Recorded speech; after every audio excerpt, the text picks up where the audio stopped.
Meiosis কোষ বিভাজন তিন ধরনের: গ্যামেটিক মিওসিস, স্পুরিক মিওসিস এবং জাইগোটিক মিওসিস।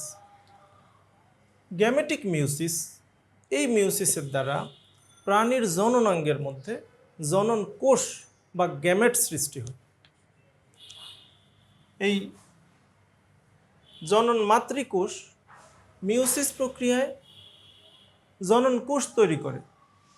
এই কোষগুলো, এগুলো থেকে জনন কোষ সৃষ্টি হয়, শুক্রাণু সৃষ্টি হয় বা ডিম্বাণু সৃষ্টি হয়।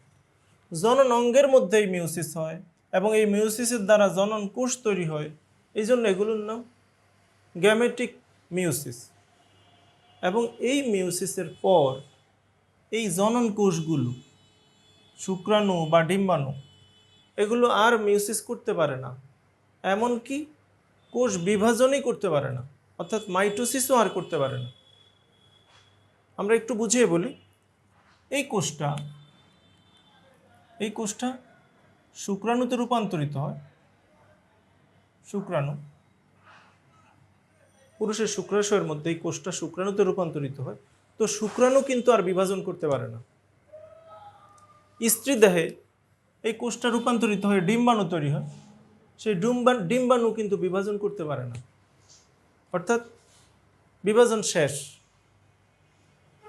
এই জন্য এই মিওসিসটাকে বলা হয় টার্মিনাল মিওসিস। এটার নাম টার্মিনাল মিওসিস। টার্মিনাল মিওসিস কোথায় হয়? প্রাণীর শুক্রাশয় এবং ডিম্বাশয়, সেখানে শুক্রাণু এবং ডিম্বাণু তৈরি হয়। এরপর সেই শুক্রাণু ও ডিম্বাণু যখন মিলিত হয়, উৎপন্ন হয় জাইগোট। এরপর সে জাইগোট বিভাজিত হয়। তোমাদেরকে এই বিষয়টা মনে রাখতে হবে যে শুক্রাণু বিভাজিত হইতে পারে না, ডিম্বাণু বিভাজিত হইতে পারে না, কিন্তু শুক্রাণু এবং ডিম্বাণু মিলিত হয়ে যখন জাইগোট সৃষ্টি হয়, তখন সেই জাইগোট বিভাজিত হয়। এই জন্য গ্যামেটিক মিওসিসের আরেক নাম হলো টার্মিনাল মিওসিস।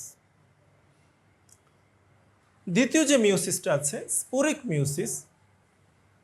এই মিওসিসটা হয় উদ্ভিদের দেহের মধ্যে, উদ্ভিদের জননাঙ্গ ফুলের মধ্যে। ফুলের মধ্যে স্পোর উৎপন্ন হয়। স্পোরের বাংলা হলো রেণু। আর উদ্ভিদে দুই ধরনের রেণু তৈরি হয়, পরাগ রেণু এবং স্ত্রী রেণু। পরাগ রেণুকে বলা হয় মাইক্রোস্পোর আর স্ত্রী রেণুকে বলা হয় মেগাস্পোর। তো এই পরাগ রেণু তৈরি হয় পরাগ ধানীর ভিতরে, আর স্ত্রী রেণু তৈরি হয় ডিম্বকের ভিতরে। এই পরাগ রেণু এবং স্ত্রী রেণু এই মিওসিস প্রক্রিয়াতেই উৎপন্ন হয়।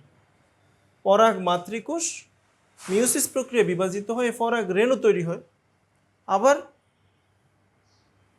স্ত্রী রেণু মাতৃকোষ মিওসিস প্রক্রিয়া বিভাজিত হয়ে স্ত্রী রেণু উৎপন্ন হয়। এই রেণুগুলো কিন্তু আবার মাইটোসিস প্রক্রিয়া বিভাজিত হইতে পারে।